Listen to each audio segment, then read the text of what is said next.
नमस्कार. आजच्या गोष्टीचं नाव आहे आळस. एक व्यापारी होता.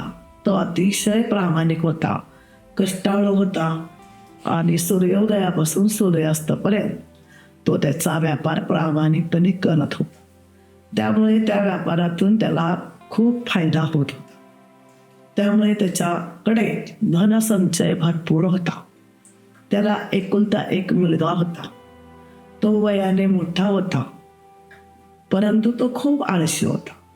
तो सकाळपासून संध्याकाळपर्यंत झोपूनच राहायचा. एवढा आळशी मुलगा.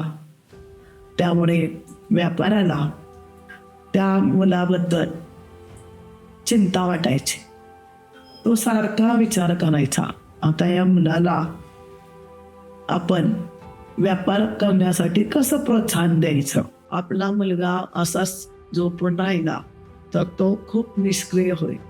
निष्क्रियतेमुळे तो कोणताही निर्णय घेऊ शकणार नाही आणि निर्णय जरी घेतला तरी तो तडीस जाणार नाही, अशी त्याला चिंता वाटू लागली.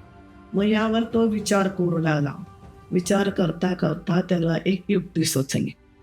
तो जेव्हा घराबाहेर गेला तेव्हा त्याला एक गुळगुळीत दगड सापडली. तो दगड घेऊन तो घरी आला आणि आपल्या मुलांना तो दगड दाखवला. आणि हा दगड मला एका साधूने दिलेला आहे असं त्याने सांगितलं. आणि हा गुळगुळीत दगड जर तू लोखंडाच्या वस्तूला लावलास तर त्याचं सोनं होतं. परंतु एक अट अशी आहे की या दगडाचा उपयोग फक्त सूर्योदयापासून सूर्यास्तापर्यंत होणार आहे. आणि आता तर रात्र झालेली आहे, त्यामुळे आता तू हे काम करू शकत नाहीस. मुलाला खूप आनंद होतो आणि तो म्हणतो बाबा मी हे काम करू शकतो. हे ऐकून त्या व्यापारालाही आनंद होतो. व्यापारी त्या मुलाला म्हणतो, मी पण हे काम करू शकलो असतो, परंतु मला आता काशीला व्यापारासाठी जायचं आहे.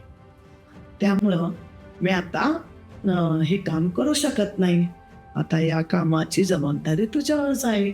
त्यासाठी तुला मार्केटमध्ये जाऊन काही लोखंड खरेदी करावं लागेल आणि मग त्या लोखंडाला तू हा दगड लावशील आणि मग त्याचं सोन्यामध्ये रूपांतर होईल.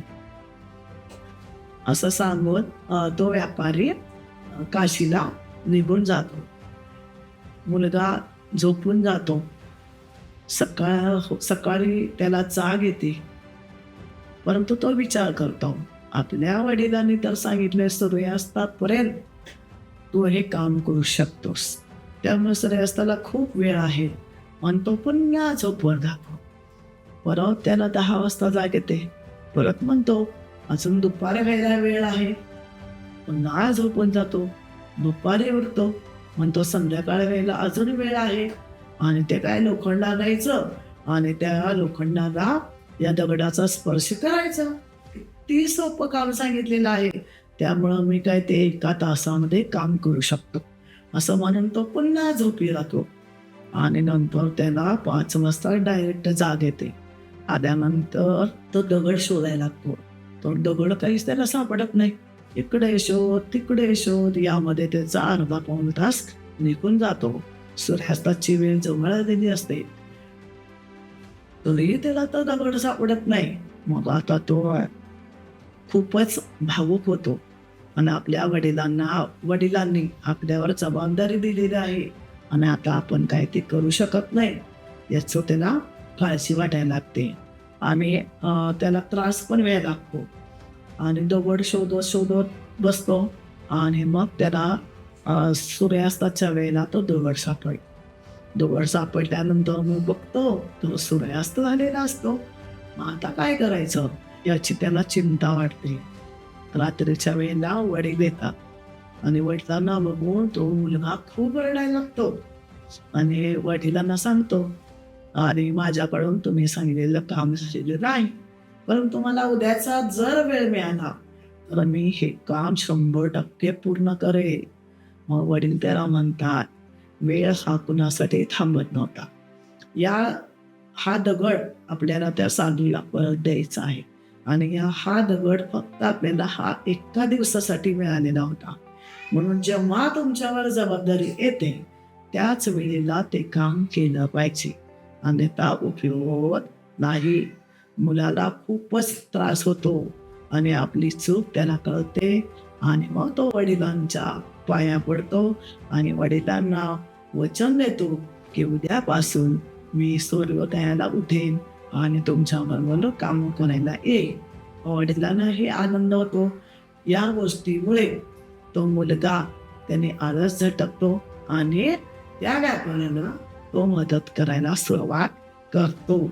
अशा पद्धतीनं आळशी व्यक्तीचे मनाचे आळसाने नेहमी नुकसानच होते.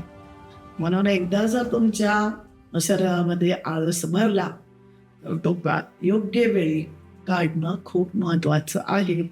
अन्यथा त्याचे दुष्परिणाम खूप होतात आणि आळशी लोक कोणालाही आवडत नाहीत. म्हणून आळस हा शत्रू आहे असं म्हटलं जात. गोष्ट ऐकल्याबद्दल धन्यवाद.